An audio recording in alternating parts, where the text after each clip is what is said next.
family showed up to my 40th birthday party, made 10 round trips to the food table in the first hour, and ate nearly everything I had paid a caterer for. But my husband had enough. The party was at my house. I had turned 40, and Bram had hired a proper caterer for the first time in our lives. The food was supposed to feed about 40 people. A roast, 2 pasta trays, a full carving station, 3 big salads, a long table of appetizers, and a separate dessert table. Most of the guests were friends from work, neighbors, and couples we had known for years. The only people I invited from Bram's side were his sister Margot, her husband Davian, and their 3 teenagers. I had met them maybe 4 times in 8 years of marriage. Bram had warned me once that Margot had a habit of showing up to anything with free food and treating it like a buffet she had personally paid for. He said she had calmed down since the kids got older. The kids had not calmed down. They were just bigger now, and there were 3 of them. Margot's family arrived 40 minutes early before half my guests had even shown up. Margot walked past me at the door, said happy birthday over her shoulder, and went directly to the food table. Davian followed her. The 3 teenagers followed him. Within 5 minutes, all 5 of them had plates piled so high that the food was sliding off the edges. They sat at the table closest to the spread, ate everything in about 10 minutes, and went back for seconds before any of my other guests had taken a first plate. I watched the oldest teenager carry a plate stacked with 6 slices from the carving station back to his seat. I watched the youngest go to the dessert table during appetizers and take 4 full slices of cake. Margot herself made 3 trips to the appetizer table in the first half hour and used a serving spoon to scoop the spinach dip directly into a bowl she had taken from my cabinet. She had walked into the prep area, opened my cabinet, taken out one of my mixing bowls, and used it to portion herself out half the dip. She sat back down and ate the whole bowl while Inez's assistant was still trying to get the second round of appetizers onto the table. By the time my actual guests started arriving in real numbers, about 45 minutes in, the carving station was already down to scraps. 1 whole pasta tray was empty. 2 of the 3 salads were mostly gone. The appetizer table had been picked clean of anything hot. 2 of my coworkers came over, very politely, and asked if more food was coming. I told them I would check. I went to find Inez, the caterer, in the back prep area. She told me she had brought exactly what we ordered for 40 people, and that what was on the table had been the full amount. She also told me, very quietly, that the family at the corner table had been back to the carving station 6 times in the first hour, and that her assistant had stopped putting out the second round of appetizers because that same family was scooping them off the tray before she could even set it down. I went back out to the main room. Margot was at the dessert table with 2 of her kids loading another plate. The middle teenager was eating directly off the cheese board with his fingers. Davian was at the bar pouring himself a 4th glass of the wine Bram had been saving for the toast. I pulled Bram away from the back patio and told him what was happening. He had been at the grill the entire time and had not seen any of it. He went inside and stood at the corner of the room for about 10 minutes and watched. He watched the youngest take a 3rd slice of cake and wrap it in a napkin to take home. He watched the oldest go to the carving station, find it empty, and complain out loud that they were not refilling anything. He watched Davian send the middle boy to the back to see if there was more in the fridge. Then the middle teenager came back through the prep area doorway holding a block of cheese in his hand that he had taken from our personal fridge, not the catering supplies, our actual groceries. That block of cheese was the moment something behind Bram's eyes locked into place. He was not yelling, he was not raising his voice, but I had been married to that man for 8 years, and I knew the difference between Bram being patient and Bram being done. Bram walked straight to the boy, Alistair, and took the cheese right out of his hand. Not rough, not aggressive, just took it the way you would take something from a kid who grabbed it off a shelf at a store. He said, "That came from my fridge, put it back." Alistair's eyes went straight to Margot, waiting for her to override it. Margot did exactly what he expected. She pushed back her chair hard enough that it scraped loud across my floor and stood with her napkin still in her hand, looking at Bram like he had insulted her in front of the whole room. She said, "You are embarrassing yourself in front of all these people. Sit down," like she was his mother, like she had any right to tell him what to do in his own house. Bram did not sit down. He told her, clearly enough that anyone within 10 feet could hear, that her family had eaten through food meant for 40 people in under an hour, that other guests had arrived to empty trays and had nothing, that the carving station was gone and a full pasta tray was gone and her kids had taken cake before most people had even gotten appetizers. He said, "You are finished eating tonight, all of you. This is not a discussion." Davian stood up and stepped between them, trying to take up more space than he actually filled. He said, "You invited us. You do not get to tell us when to stop eating at a party you invited us to, like it was some kind of rule, like accepting an invitation gave you the right to do whatever you wanted once you walked through the door." Bram looked at him and said, "That wine you have been drinking all night was the bottle I bought for the birthday toast. You have had 4 glasses of it and the toast has not happened yet." Then he asked very calmly, "Did you even bring a gift?" The silence after that question was the loudest thing in the room. Davian looked at the floor, then he looked sideways at Margot, and from the way his shoulders dropped, the answer was clear. They had driven an hour to my 40th birthday party, arrived 40 minutes early, eaten enough food for 15 people, drunk the toast wine, raided my fridge, and had not brought a single thing. Not a card, not a bottle, nothing. Davian sat back down. Margot crossed her arms and sat down too. The 3 boys stared at the table. I felt my whole body loosen, my shoulders dropping from where they had been sitting near my ears. I let myself believe the worst of it was over. I started walking back toward the prep area to ask Inez what we could still salvage. Then I heard the chair scrape again. Margot was standing, not facing Bram this time, facing the room, facing every single one of my guests, my coworkers, my neighbors, my friends, the people I had invited to celebrate my birthday with me. She put her hands on the back of her chair and said, loud enough for every person in that house to hear, "Just so everyone knows, my brother's wife thinks we eat too much. She is rationing food at a party. Happy birthday to her." The room went dead quiet. Every conversation stopped. I could hear the ice shift in someone's glass. Every person in that house was looking at me, my coworkers from the office, my neighbors from down the street,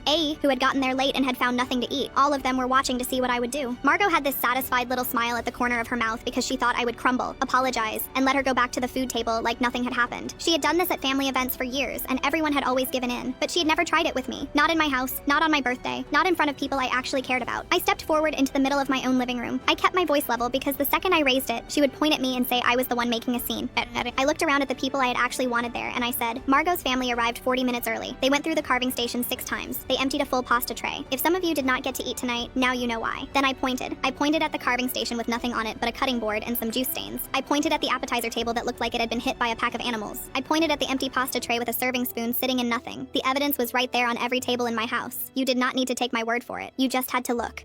One of my closest friends from work, had gotten to the party about an hour after it started and had found the appetizer table already stripped bare. She spoke up from the back of the room and said, I got here an hour ago and there was literally nothing left. I thought the party was winding down. 2 guests near her nodded. They had both arrived to empty trays and been too polite to say anything, but they were confirming it now. These were people with no connection to Margot, no stake in any of this other than the fact that they had shown up to my birthday hungry and found nothing. Margot's smile was gone. The room was looking at her now, not at me, at her and at the empty trays and at her 3 teenagers sitting behind dirty plates and crumpled napkins and cake crumbs. I could see her working through it, trying to figure out which angle still gave her something to stand on, scanning the room for a friendly face. There was not one. She tried to recover. She lifted her chin and said, we are family. Family eats first. Like it was a law. Like it was something written down somewhere that everybody was supposed to know. I looked at her and said, you are not my family, Margot. You are someone I have met 4 times in 8 years who shows up when there is free food. I said it the way you state a fact, because that was what it was. In 8 years of marriage, I had seen this woman 4 times. She had never called on my birthday, never invited us over, never sent a card or a text or even a message through Bram. The only times we had ever been in the same room were at events where food was being served for free, and now she was standing at my 40th birthday telling a room full of people that family eats first. The room was completely still. The music was still playing from the speaker in the corner, and it felt almost rude, like even the music should have known to stop. Margot's face changed. The fake confidence was gone. She turned to Bram, who was standing a few feet to my left, still holding that block of cheese, and she said, are you going to let your wife talk to me like that? Bram said, she is telling the truth. 4 words. He did not explain it or soften it or add a single thing. Margot stared at him. Then she said, Mom would be ashamed of you. I saw Bram flinch, small, just a pull at the corner of his mouth and a quick blink, but he stayed exactly where he was. His jaw got tighter. He did not fold, and he did not look away from her. Then June, the oldest of the 3 teenagers, pushed his chair back and said loud enough for half the room to hear, this is so stupid. Can we just go? He said it to Margot, not to us, and there was something in his voice that sounded less like a bratty teenager, and more like a kid who had been through this exact kind of night before and was tired of it. His face was red, and he would not make eye contact with anyone. Alistair and Ulrich were both staring at the floor. Margot looked at her 3 kids, all of them embarrassed, all of them wanting out, and for just a second I think she saw what the rest of the room had been seeing for the last 10 minutes. A mother dragging her children through a public fight they wanted no part of. This was not a woman standing up for her family. This was a family cracking apart in someone else's living room, in front of 40 witnesses, and she was the one who had started it. She grabbed her purse off the back of her chair and said, fine, we are leaving. She turned and walked not toward the front door, but toward the back area, the same place she had already helped herself to once tonight when she took my mixing bowl, the same place where Inez had stored the leftover catering containers in our fridge. I followed her. By the time I came through the doorway, she already had the fridge open, pulling out containers, the clear plastic ones Inez had packed and stacked neatly on the top shelf, and stuffing them into a shopping bag, a folded shopping bag she had brought in her purse. She had come to my 40th birthday party with a bag specifically for taking food home. She had planned for this. Maybe not the fight, maybe not the scene in the living room, but she had always planned to leave my house with food. That was just part of the deal for Margot. She did not look at me. She kept pulling containers and said, if you are kicking us out, we are taking food for the drive. I said, put the food down, Margot. She did not stop. Inez came around from her prep counter, wiping her hands on a towel, looked at the open fridge and the bag full of containers and said, that food was stored for the host. I packed it for her. Calm and firm, the tone you use when something is not up for debate. Margot barely glanced at her. She said, mind your business. This is a family matter. She said the word family like it was a door she could close in Inez's face. I stepped forward and grabbed the bag handles and pulled. For a second, I had it. Then Margot yanked it back hard